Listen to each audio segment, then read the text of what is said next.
Now, what kind of fake American would I be if I didn't talk about police shooting people, right? Let's talk about the Eagle Point shooting that took place on the 20th of September, 2018. Officer Daniel Cardenas wanted to talk to Matthew Graves after he stepped in front of his car with the traffic lights still being red for him.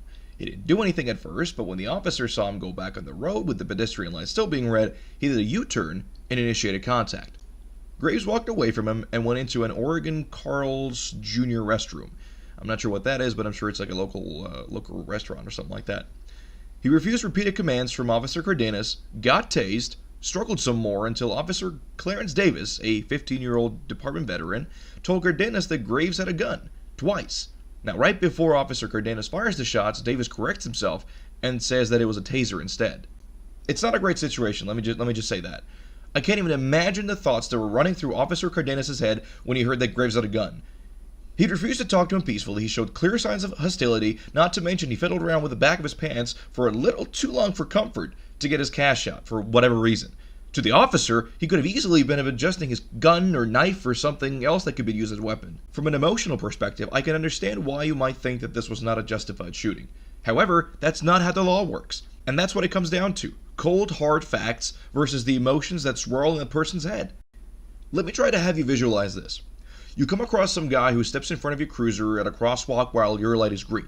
You're a little upset about this because, you could have hit him. And it's very careless of him, but accidents happen. Maybe he was in his own thoughts for some reason and just didn't notice the police vehicle. It definitely can happen. But right after he goes back on the sidewalk and you drive off, he steps on the road again. Your light is still green, his is not. So you turn around to give him a few harsh words of wisdom to not have him become a news story on why traffic lights are important on tomorrow's headlines. Instead, you find this person is pretty belligerent and refuses to speak to you.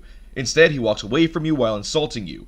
Clearly, not cooperating like a normal person would. This is just pretty suspicious, right? Then you follow him into a restroom of some local fast food restaurant where he's washing his hands instead of obeying your orders. Very unorthodox behavior. He could be hiding something. He's definitely trouble.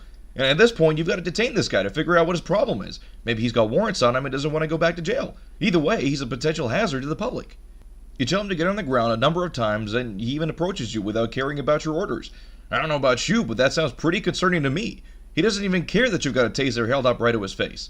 So you tase him and it doesn't work. You have to go hands-on with this guy who's been ignoring your orders and constantly insulted you and clearly doesn't have any intention of cooperating with you. You move in with your partner and he calls out that he's got a gun. Given all the information and body language this guy has given you so far, it's very likely this person could be armed. And you have no reason not to trust your fellow officer. So you're left with the ultimatum of shooting him to protect yourself, your fellow officer, and other restaurant visitors. Try and think about that for a little bit. Put yourself in that officer's shoes. Use all the information I just gave you and kind of visualize what you would do in that situation. Put yourself mentally in that position and think of what you would do. Now, what really happened was that Graves didn't have a gun. Instead, Officer Davis mistook Cardenas' taser for a weapon because they're both black in color and they share the same shape. During the 10-second scuffle from hands-on to the point where Graves got shot, it was very chaotic because it was resisting and acting shady. I know there's going to be an argument for the whole schizophrenia thing, how he had a mental illness. Well, tell me this. How was the officer supposed to know? How was he supposed to identify that Graves suffered from schizophrenia? There's no big label on him that says, hey, by the way, I have schizophrenia. There's nothing there. The officer doesn't know his name. He doesn't know him personally. There are no friends or acquaintances nearby he can ask about Graves and his mental state. There's no information the officer can rely on. The only information he has is what I already told you. His body language, his just general behavior, and that's what he had to go on, not his mental health. The officer knew as much as you and I did when we started watching that video. And to be honest, even if the officer did know that he had schizophrenia, what alternative steps could he have taken? If his fellow officer calls out that he has a gun, there is only one way to respond to that. Contrary to what appears to now be common belief, police officers don't, in fact, go around shooting people because they don't listen to a few of their commands. Unfortunately, the spur of the moment and during the chaos, an officer mistook a weapon-shaped taser for a gun, and it ended in the officer responding exactly how he was trained, to neutralize the threat. Now, it should be noted that the police chief has already started looking into options to definitely avoid this from happening again, because the taser and the gun are both black. They're the same shape. It's very hard to tell them apart during a scuffle like this. But let's have a look at a few very intelligent comments. Yes, because I'm sure police officers have just these spontaneous desires to just, hey, look at that guy. I don't like his hair. We should go shoot him. Yeah, Jimmy, we should go shoot him. We'll get away with it. Well, he was going to just tell him that, hey, pay more attention when you're crossing the road so you don't get hit by a car, so you don't, get hurt or anything like that. So it wasn't really harassment per se. So maybe you should, do a little bit of research before you comment something as ignorant as this. Really, was it? This was murder? Let's look up the definition of murder, shall we? The unlawful, premeditated killing of one human being by another.